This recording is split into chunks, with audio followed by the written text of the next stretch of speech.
ಬಂಧುಗಳೇ, ಈ ದಿನ ಹಲವಾರು ನಮ್ಮ ರೈತ ಮುಖಂಡರು ಹಲವಾರು ವಿಚಾರಗಳ ಬಗ್ಗೆ ಮಾತಾಡಿದ್ದಾರೆ. ಅದರಲ್ಲೂ ಈ ಪ್ರದೇಶದಲ್ಲಿ ನಮ್ಮ ದಲಿತ ಸಮುದಾಯದ ರೈತರಿಗೆ ಅನ್ಯಾಯ ಆಗಿರೋದ್ರ ಬಗ್ಗೆ, ರೈತರಿಗೆ ಅನ್ಯಾಯದ ಬಗ್ಗೆ ನಾವೊಂದು ಎರಡು ವಿಚಾರ ಮಾತಾಡಬೇಕಾಗ್ತದೆ. ಇವತ್ತು ಈ ಪ್ರದೇಶದಲ್ಲಿ ಎಲ್ಲ ಹಳ್ಳಿಗಳಲ್ಲೂ ಸುಮಾರು 50% 60% ದಲಿತ ರೈತ ಮುಖಂಡರಿದ್ದಾರೆ, ರೈತರಿದ್ದಾರೆ.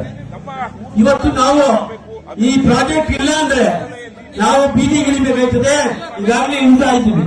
ಜೊತೆಗೆ ಬಹಳ ಅನ್ಯಾಯ ಆಯ್ತಾ ಇದೆ. ನಮ್ಮ SC/ST ಜಮೀನನ್ನ ಯಾರು ಕೂಡ ಕೊಳ್ಳಿಕ್ ಬರಲ್ಲ. ಈ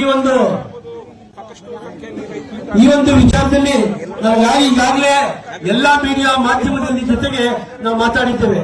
ಜೊತೆಗೆ ವಿಶೇಷವಾಗಿ ನಾವು ಹೇಳೋದಂದ್ರೆ ಈ ಭೂ ಸ್ವಾಧೀನ ಜಮೀನಲ್ಲಿ ಸುಮಾರು 50% 40% ನಾವು ದಲಿತರ ಜಮೀನುಗಳಿದೆ.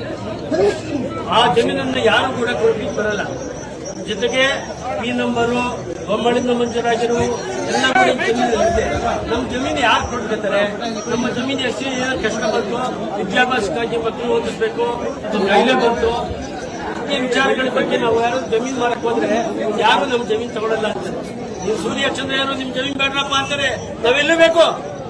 ಆದ್ರಿಂದ ಇವತ್ತು ಈ ಒಂದು ಸರ್ಕಾರ DK ಶಿವಕುಮಾರ್ ಸರ್ಕಾರ ಒಳ್ಳೆ ಬೆಲೆ ಕೊಟ್ಟಿದ್ದಾರೆ. ಸುಮಾರು 2.5 ಕೋಟಿ ನಮಗೆ ಅನುದಾನ ಕೊಡ್ತಾ ಇದ್ದಾರೆ. ಜೊತೆಗೆ ಭೇದ ಭಾವ ಅಂದ್ರೆ ಯಾವುದೇ ಸಮುದಾಯ, ಅದು SC/ST ಆಗ್ಬೋದು, ಜನರಂತ ಭೇದ ಭಾವ ಮಾಡಿಲ್ಲ. ನಮ್ಗೆ ಒಳ್ಳೆ ಉಪಯೋಗ ಮಾಡಿಕೊಟ್ಟಿದ್ದಾರೆ. ಅವರಷ್ಟೇ ನಮ್ಗೆ ಪರಿಹಾರ ಕೊಡ್ತಾ ಇದ್ದಾರೆ. 2 ಕೋಟಿ ಮೇಲೆ ಕೊಡ್ತಾ ಇದ್ದಾರೆ. ಇದು ನಮ್ಗೆ ಬಹಳ ಉಪಯೋಗ ಆಗ್ತದೆ. ಜೊತೆಗೆ ನಮ್ಮ ಗ್ರಾಮ ಸುತ್ತಮುತ್ತ ಈ ಅಂಚಿಪುರ ಬನ್ನಗಿರಿ ಈ ಭಾಗದಲ್ಲೆಲ್ಲ ಈ ಕೊಳಚೆ ನೀರಿನ ಪ್ರದೇಶದಲ್ಲಿ ನಾವು ವ್ಯವಸಾಯ ಮಾಡಕ್ ಆಯ್ತಾ ಇಲ್ಲ. ಕೈಲಕ್ಕ ಸೌಟ್ ಬರ್ತಾ ಇದೆ. ಜೊತೆಗೆ ಆದಾಯನೇ ಇಲ್ಲ ವ್ಯವಸಾಯದಲ್ಲಿ. ಆದ್ರಿಂದ ಈ ಮೂಲಕ ನಾವು ಒತ್ತಾಯ ಮಾಡ್ತಾ ಇದ್ದೇವೆ. ನಮ್ಮ ಎಲ್ಲ ಭೂಮಿ ಕೊಡಲು ಸಿದ್ಧರಾಗಿದೆ.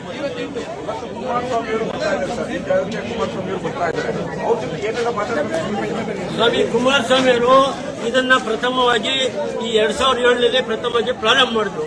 ಆದ್ರೆ ಈಗ ಇಷ್ಟು ದಿನ 20 ವರ್ಷದಿಂದ ಅವರು ಸದ್ದೇ ಇರಲಿಲ್ಲ ಈ ವಿಚಾರ. ಈಗ ಸದ್ ಮಾಡಕ್ ಬರ್ತಾ ಇದ್ದಾರೆ. ಅದಕ್ಕೆ ನಾವು ಉತ್ತರ ಕೊಟ್ಬಿಟ್ಟು ಹೋಗಿ ಅಂತ ಹೇಳ್ತೀವಿ ಅಷ್ಟೇ.